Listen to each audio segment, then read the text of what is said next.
லேவியராகமம் 9ஆம் அதிகாரம். வசனம் 1. 8ஆம் நாளிலே மோசே ஆரோனையும் அவன் குமாரரையும் இஸ்ரவேல் மூப்பரனையும் அழைத்து. வசனம் 2.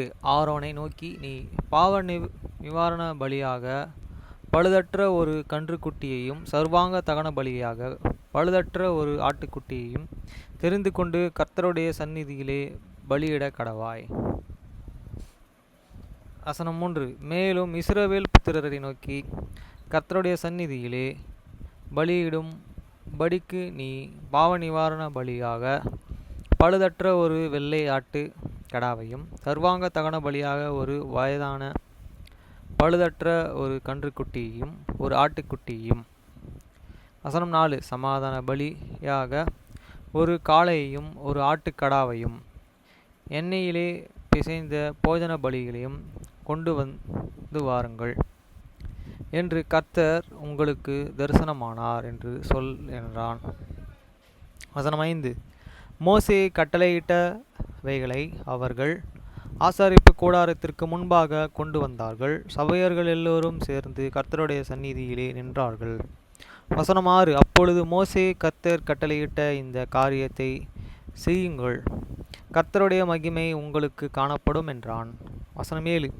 மோசே ஆரோனை நோக்கி, நீ பலிபீடத்தின் அண்டையிலே சேர்ந்து கர்த்தர் கட்டளையிட்டபடியே உன் பாவ நிவாரண பலியையும் உன் சர்வாங்க தகன பலியையும் செலுத்தி உனக்காகவும் ஜனங்களுக்காகவும் பாவ நிவர்த்தி செய்து ஜனங்களுடைய பலியையும் செலுத்தி அவர்களுக்காகவும் பாவ நிவர்த்தி செய்ய என்றான்.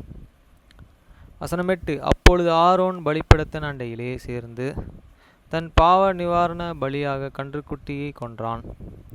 வசனம் 9. ஆரோனின் குமாரர்கள் அதன் இரத்தத்தை அவனிடத்திலே கொண்டு வந்தார்கள். அவன் தன் விரலாலே அந்த இரத்தத்திலே தேய்த்து பலிபீடத்தின் கொம்புகள் மேலே பூசி மற்ற இரத்தத்தை பலிபீடத்தின் அடியிலே ஊற்றி. வசனம் 10. பாவ நிவாரண பலியின் கொழுப்பையும் குண்டுக்காய்களையும் கல்லீரலில் எடுத்த ஜவ்வையும் கர்த்தர் மோசேக்கு கட்டளையிட்ட படியே பலிபீடத்தின் மேலே தணித்தார். வசனம் 11. மாமிசத்தையும் தோலையும் பாளையத்திற்கு புறம்பே அக்கினியிலே சுட்டெரித்தான். வசனம் 12. பின்பு சர்வாங்க தகன பலியையும் கொன்றான். ஆரோனின் குமாரர்கள் அதன் இரத்தத்தை அவனிடத்திலே கொண்டு வந்தார்கள். அதை அவன் பலிபீடத்தின் மேலே ஊற்றி சுற்றிலும் தெளித்தான். வசனம் 13. சர்வாங்க தகன பலியின் துண்டுகளையும் தலைமையையும் அவனிடத்திலே கொண்டு வந்தார்கள். அவன் அவைகளை பலிபீடத்தின் மேலே தகனித்தான். வசனம் 14. குடல்களையும் தொடைகளையும் கழுவி பலிபீடத்தின் மேலே இருந்த சர்வாங்க தகன பலியின் மேலே தணித்தான். வசனம் 15. பின்பு அவன் ஜனங்களின் பலியை கொண்டு வந்து ஜனங்களின் பாவ நிவர்த்திக்கு வெள்ளை ஆட்டு கடாவை கொன்று முந்தினதையே பலிபீடத்தில் பலியிட்ட பொழுது அதை பாவ நிவாரண பலியாகவும். வசனம் 14. சர்வாங்க தகன பலியாகவும் கொண்டு வந்து நியமித்தன்படி அதை பலியிட்டு. வசனம் 17. போஜன பலிகளையும் கொண்டு வந்து அதிலே கை நிறைய எடுத்து அதை காலையிலே செலுத்தும் சர்வாங்க தகன பலியின் பலிபீடத்தின் மேலே தணித்தான். வசனம் 18. பின்பு ஜனங்கள் சமாதான பலிகளாகிய காளைகளையும் ஆட்டுக்கடாவையும் கொன்றான். ஆரோனின் குமாரர் அதன் இரத்தத்தை அவனிடத்திலே கொண்டு வந்தார்கள். அவன் அதை பலிபீடத்தின் மேலே ஊற்றிலும் தெளித்து. வசனம் 19.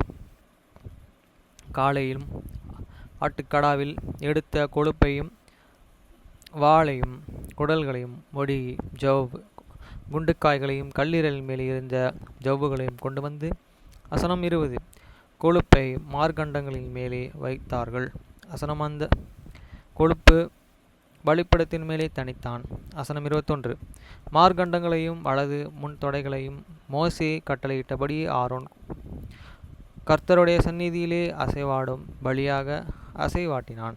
வசனம் 22. பின்பு ஆரோன் ஜனங்களுக்கு நேராக தன் கைகளை உயர்த்தி அவர்களை ஆசீர்வதித்து தன் பாவ நிவாரண பலிகளையும் சர்வாங்க தகன பலிகளையும் சமாதான பலிகளையும் செலுத்தினான் இடத்திலே இறங்கினான். வசனம் 23. பின்பு மோசே ஆரோனை கூடாரத்திற்குள்ளே பிரவேசித்து வெளியே வந்து ஜனங்கள் ஆசீர்வதித்தார்கள்.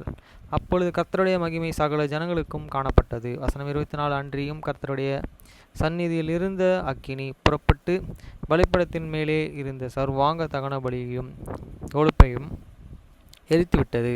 ஜனங்கள் எல்லோரும் அதை கண்டபொழுது ஆரவாரத்து முகங்குப்புற விழுந்தார்கள்.